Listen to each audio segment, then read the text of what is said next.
Bonjour à tous et bienvenue dans cette nouvelle vidéo.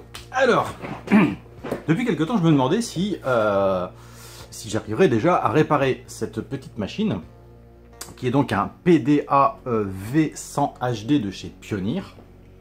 Sa fonction principale, c'est de convertir des signaux analogiques en numérique. En gros, je voudrais pouvoir rentrer dans cette machine avec mon OC5000 qui désormais fonctionne en composite et sortir en HDMI pour rentrer dans ma carte d'acquisition vidéo, pour rentrer à la fois dans le PC et dans un écran auxiliaire pour pouvoir streamer. Quel est l'intérêt de streamer avec une console qui date de 79? C'est juste pour le défi, même si ça peut être rigolo. On verra, on fera peut-être un petit live Twitch avec madame sur le C5000. Mais cette machine peut aussi convertir les signaux de ma PlayStation 1, qui est branché un peu plus loin là-bas. J'aimerais faire les essais aussi, voir si ça fonctionne. Donc l'idée, c'est de convertir les signaux analogiques en numérique et de pouvoir streamer. Ça, c'était la première chose que je voulais faire. Le problème, c'est que mon petit PDA s'allume mais ne fonctionne pas. Je l'avais acheté sur le Bon Coin il y a déjà un petit moment.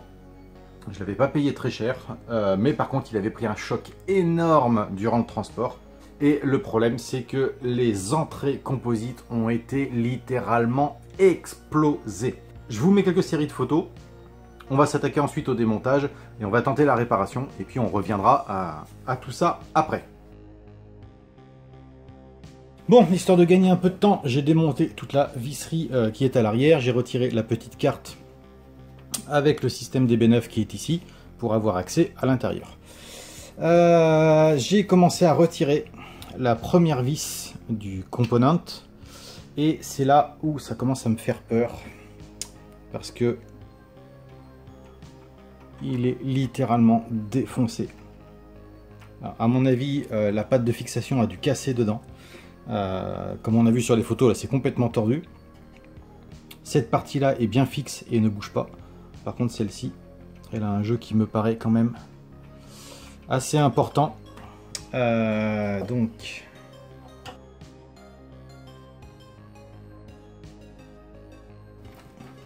alors j'avoue que je serre les fesses parce que il fonctionne pas, c'est une chose, mais s'il est réparable, j'aime autant que ce soit bien fait.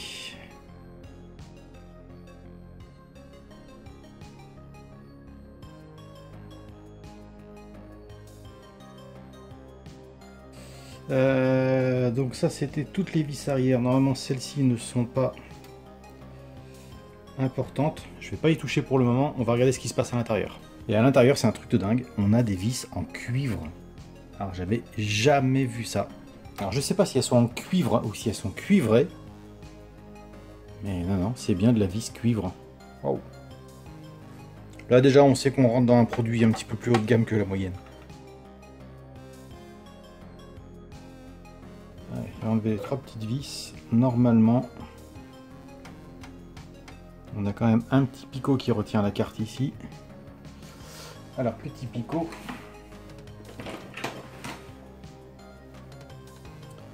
Normalement, en l'écrasant gentiment.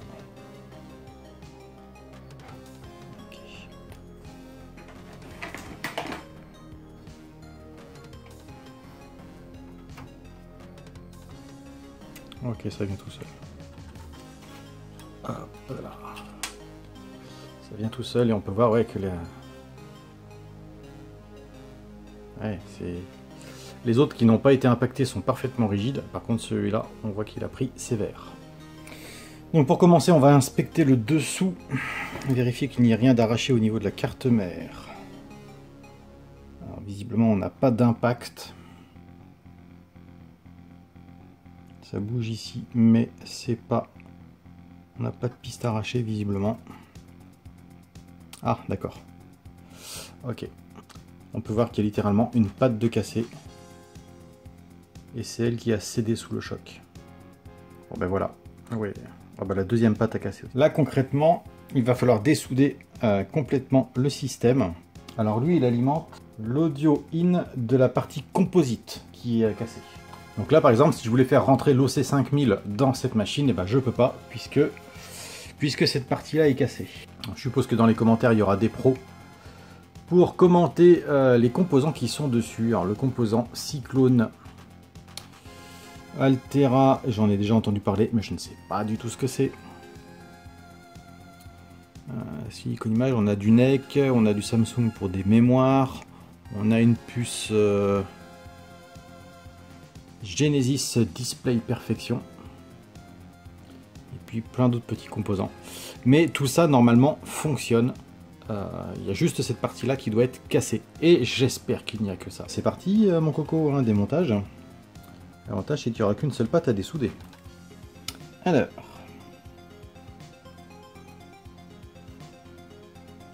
donc ça va être celle-là, la dernière qui est en état. C'est ça. Donc on va la chauffer pour la maintenir liquide. Voilà. Ça s'enlève très facilement.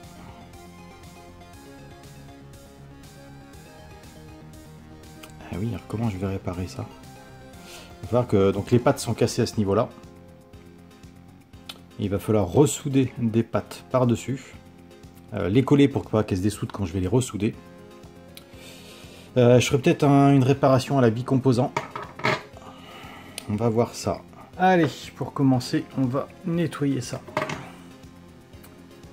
Normalement, ça devrait se faire tout seul. Ok. On passe au suivant. Donc là, les pattes sont cassées dedans.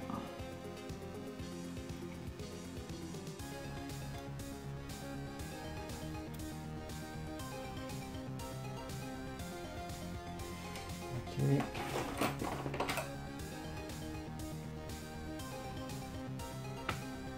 Je constate que c'est un métal qui est très mou. Alors, la conduction n'est pas terrible. On va être obligé de remettre de l'étain. Ah, ok. Ça, c'est propre. Maintenant, on voit qu'il en manque encore un, ici, qui devrait correspondre à même punition.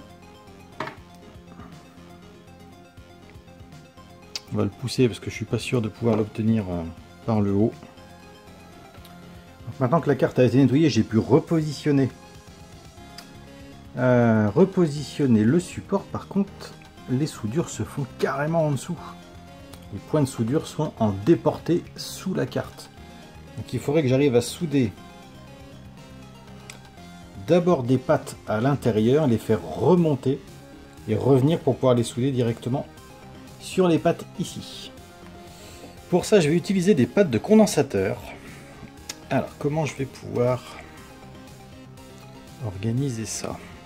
Je pense que ouais, si j'arrive à le souder par le bas, en choisissant un minimum de longueur et le plus déporté vers l'extérieur, ça devrait marcher. Je pense. Alors, ce qu'on va faire,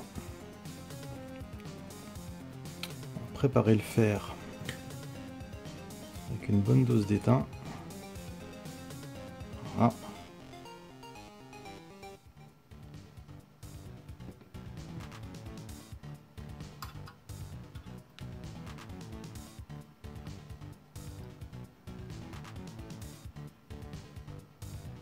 Ah, ça me paraît pas mal. De toute façon, on pourra en repasser les soudures après.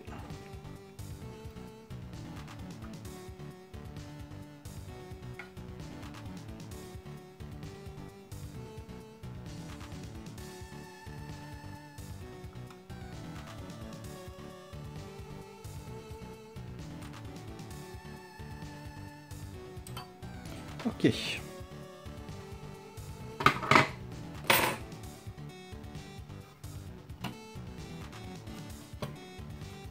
Comme ça, on a les pattes, tac, qui ressortent pile poil ici. Et on peut leur donner la forme qu'on veut.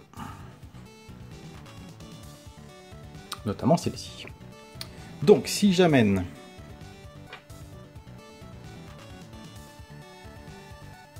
un support comme ça, tac,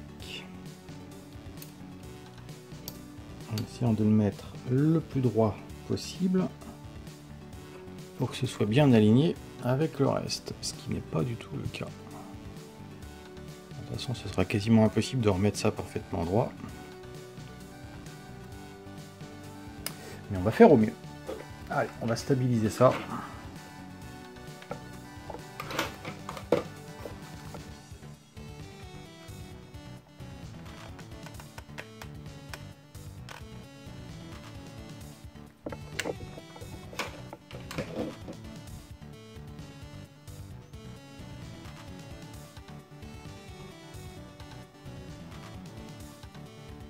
Comme ça me semble pas trop mal. Allez, je laisse refroidir.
Allez, on se retrouve quelques jours plus tard. Désolé, il n'y a pas beaucoup de luminosité, mais j'ai fermé tous les volets et j'ai pas allumé mes éclairages pour essayer de garder un petit peu de frais.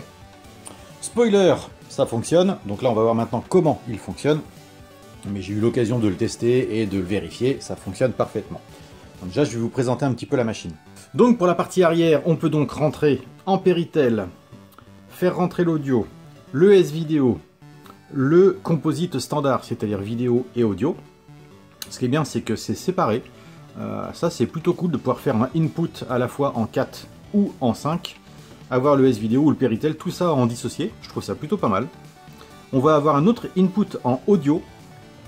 On va avoir le PR, donc je crois qu'on appelle ça le YQV chez nous. Et encore un autre audio. Alors, je n'ai pas réellement compris pourquoi il y a autant d'audio en in. Peut-être tout simplement parce qu'on peut faire rentrer aussi un lecteur CD, un mini-disque, ce qu'on veut, enfin tout ce qui fonctionnait à l'époque de la transition analogique numérique. On peut rentrer sur 4 ports en HDMI et toutes ces entrées vont être concentrées en une seule sortie, c'est-à-dire le output en HDMI. Donc en fait vous rentrez de n'importe quelle manière en analogique ou en numérique, vous ressortez en numérique. J'avais pas fait attention mais la machine date de 2007, donc c'est pas si vieux que ça. Et donc ça permettait, par exemple, pour les gens qui avaient des laserdiscs, de rentrer en Péritel ou en composite et de sortir en HDMI.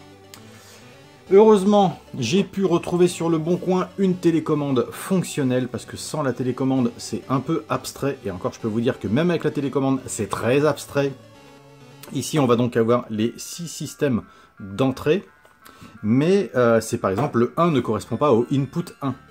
Le 1 correspond, si vous êtes en mode audio, à tout ce qui est audio in. Si vous êtes en vidéo, vous passez donc en vidéo in. Donc là par contre ça va concerner le HDMI. Moi ce qui va surtout m'intéresser ce sera le in 3 pour la Péritel. Le in 4 ne m'intéresse pas. Et le in 5 pour pouvoir utiliser le composite. Donc on va faire un test. Primo avec une OC5000 et puis secondo avec une PlayStation 1 pour pouvoir utiliser le composite et le Péritel. Pour ce test, je vais utiliser mon écran Dell classique, c'est un 27 pouces, tout ce qu'il y a de plus basique, avec une entrée HDMI. Puis on va regarder ce qui sort. Allez, la console est branchée. Elle est sur On et sans réglage, ça passe tout de suite. On va tenter un démarrage. Il faut qu'on se mette en 0, on reboot. Ah, Et ça, ce problème, je l'ai déjà eu. Ça se met à clignoter. Et c'est un réglage au niveau du convertisseur. Pas du tout. Alors, il n'y a absolument aucune latence. Ça, c'est vachement cool parce que la latence, j'en avais eu en branchant justement l'OC5000 sur l'entrée composite d'un magnétoscope pour pouvoir rentrer en Péritel dans ma télé. Ça générait de la latence. Bref, on voit que sur l'OC5000, ça fonctionne. Maintenant, j'ai plusieurs possibilités de réglage de résolution et on va aller voir ça tout de suite. On passe en mode vidéo. Bon, finalement, j'ai fait quelques essais hors caméra. Changer la résolution ne change strictement rien. J'essaierai avec un laserdisc ou avec un lecteur VHS, voir si ça change quelque chose. Mais là, clairement, rien du tout. Par contre, donc, j'allume la console. Je prends ma télécommande. Je me mets en 5. Bon, finalement, ça a été plus compliqué que prévu. J'ai dû me réimprimer les manuels d'utilisation de la télécommande. C'est très abstrait, c'est des codes couleurs en façade. Et il y a énormément de fonctions. Donc la première, comme je le disais, c'est qu'on peut régler par défaut, et c'est la machine qui se débrouille elle-même à trouver la bonne résolution par rapport à l'écran. Ça fonctionne, on va dire. Ensuite, on a la première modification de résolution de 480p à 576p. Ensuite, 720p. Et pour finir, 1080i. À ça se rajoutent des réglages au niveau de la sortie pour être soit en PAL, PAL SECAM, SECAM NTSC, 443 NTSC ou PAL 60. Une fois que vous avez configuré ça, vous avez un autre système de sortie dans la sélection de signal, je n'ai pas compris ce que c'est, qui est soit donc S-Vidéo, RGB ou HDMI. Bon, là on est sur du HDMI. Normalement, on doit être en PAL ou en SECAM. Attendez, je reprends la télécommande.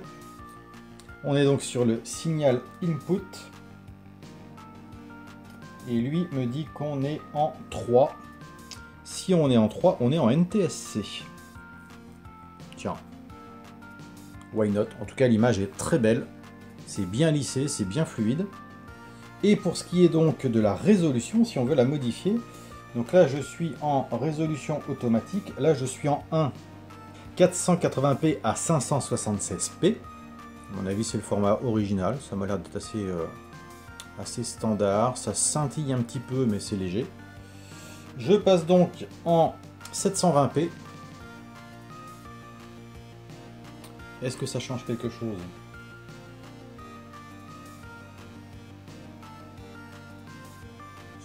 Plutôt fixe et ça scintille pas, ça c'est plutôt pas mal. C'est propre, hein. Franchement c'est propre. Et donc si je passe en 1080i,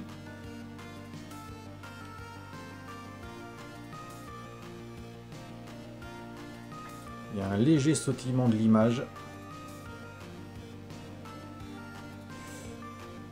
Ouais, ça scintille un petit peu. À mon avis, le 720p est le plus adapté. Donc le 2, j'y reviens. Voilà. Et je pense qu'on va rester là-dessus. Maintenant, qu'est-ce que ça donne en fonctionnement? Alors, vous n'aurez pas le son parce que je suis branché sur un écran de PC, donc on va prendre un arcade. Alors, déjà, dans le menu, ça se déplace très très bien. Allez, on va prendre l'œil. On va voir ce que ça donne. En plus, l'écran est pas trop mal cadré, sachant que j'ai pas de réglage possible sur le centrage de l'écran. Ok, c'est fluide.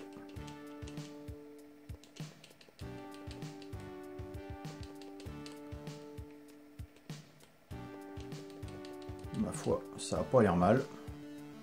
En tout cas, c'est super réactif. Alors, par contre, est-ce que je peux faire des commandes un peu plus complexes ?